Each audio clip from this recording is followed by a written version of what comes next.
Thank you, Chairman of Community. I want to associate myself with what has been said, especially what our sister President Samia Suluhu has just mentioned. But before that, let me raise a couple of questions maybe to guide us. I don't know if that is possible. One, is there anybody among us who did not see this coming? I for one, I saw it coming to be where we are now. I saw it coming because I did not see who was taking charge of the process, who was listening,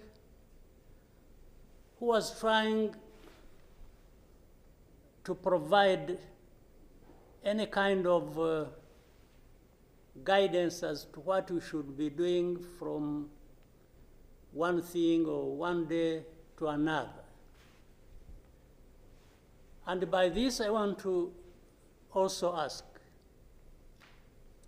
as the East African community, what did we want from the beginning? Or what did we do about that? What are we doing now? And what do we want to do for where we want to go? Because exactly like President Samia has mentioned, if it is talking about problems and defining them, and I think we have been very eloquent. We have talked about all kinds of things. But when do we match what we are saying and what we are doing so that we get to what we want? When do we come to that? I haven't seen it. President, I asked last time in our meeting, the last summit, where is East African community, or does it exist? And exist for what?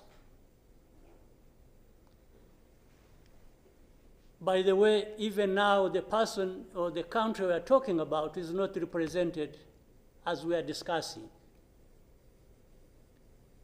And it is supposed to be, the country is supposed to be part of East Africa, but nowhere to be represented. So I'm not sure what bearing what we are discussing has on what happens in the process of finding a solution in this country. I'll move on.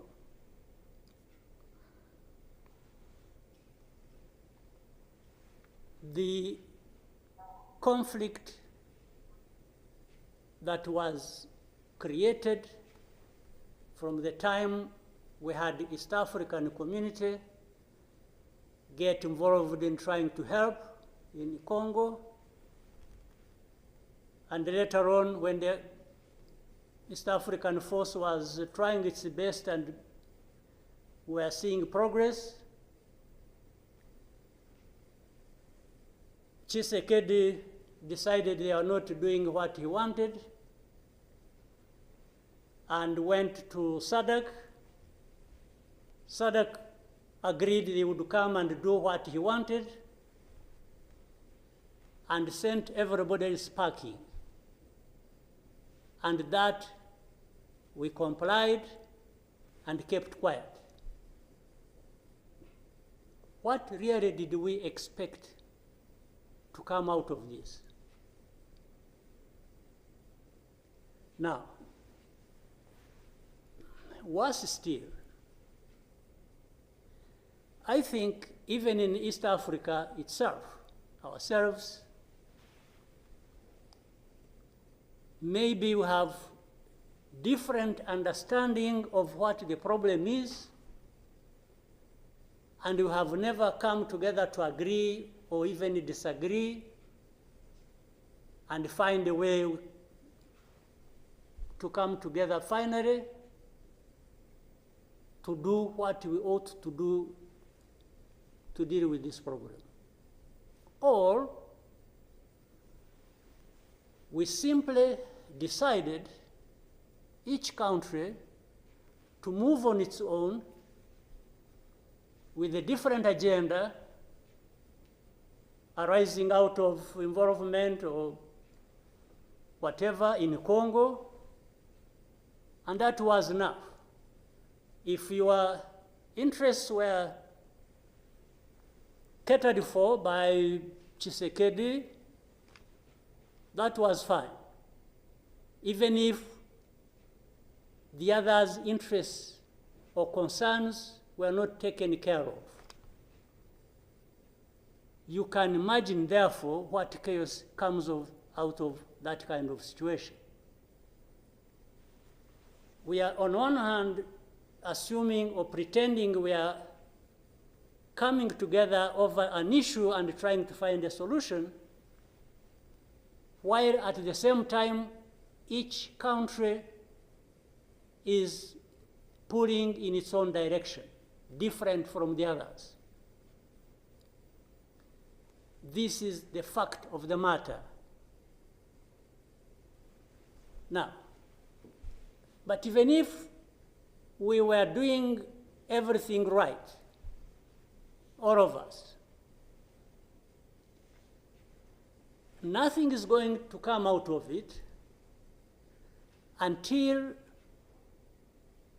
those mainly concerned are also part of it and participating and contributing to the success of the process through which they are getting the support. But if the parties decide or accept to be manipulated, because, and by the way, that's exactly what happened, and I think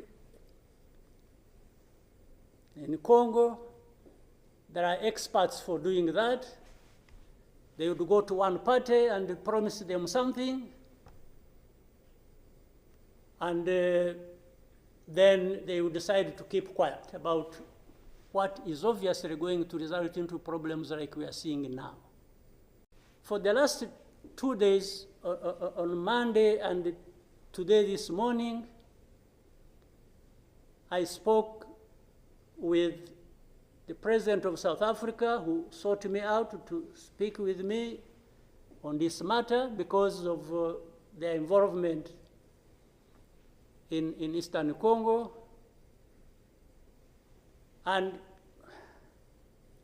he's also there pretending to be playing a peacemaker role, and he has a force that has been fighting alongside FDLR and has been fighting the M23 on the instructions of Tshisekedi, because these are people who are not supposed to be in Congo,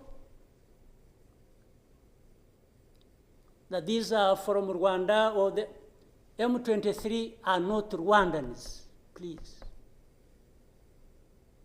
These are Congolese, and one time he accepts it, then another time he says, no, part of it is yes, and then the other part is from Rwanda, and these are He keeps on going. And how do we, leaders of our own countries, accept this to go on forever and just accept that we shall be manipulated by Tshisekedi or whoever is supporting him?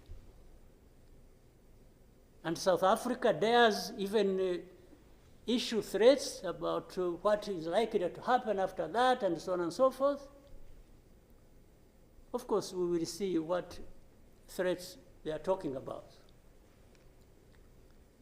Maybe they should have done that exactly for which they have been issuing threats. They should have done it to clean up the mess in Eastern Congo, or to fight back those who have been trying to clean up the mess.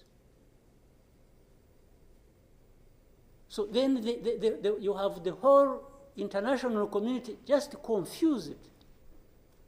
They talked about Rwanda, they talked about the Nairobi process. Honestly, even here, maybe you will help me understand what all this means. The processes became an end in themselves.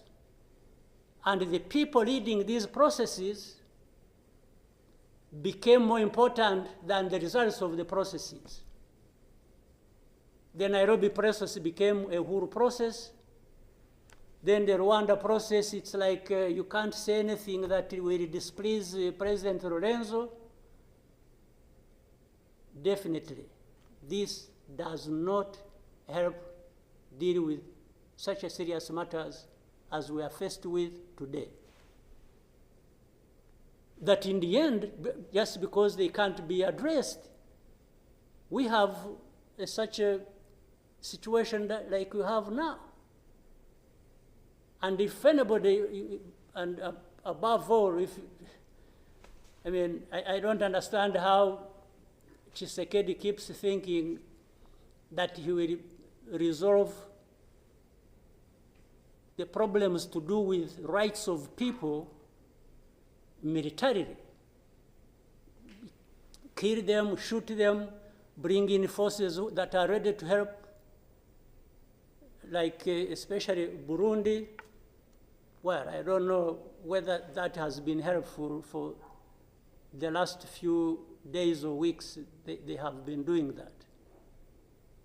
So I want us to, Chairman, Your Excellencies, I want us, whatever we are saying and whatever we intend to do, we capture the context rightly and then proceed based on that, and maybe we can get somewhere. But otherwise, if we keep saying good things, saying that, and to each other being nice, and then each one fulfilling their own interests other than others' interests, the common interests we have as East Africans, then I don't see how we are going to contribute effectively to finding a solution. But really, to have even had East African community expelled from Eastern Congo and everybody complied and then there was quiet, it's as if it was normal or that is okay. Everything dictated by the country or the person we are trying to help. I didn't understand that. And that's where we are now. That's how we are here, where we are. So let me maybe for now stop here. I would really want to hear advice of others, but I think it's not just a plaything. It's not, it's a serious matter, evidently, because it consumes people's lives. And the other day, 2-3 days ago, we lost people. There was a lot of sharing from Eastern Congo, from Goma, and killed a dozen people and injured hundreds. We will definitely take care of that. There's no question about it. Thank you, Mr. Chairman.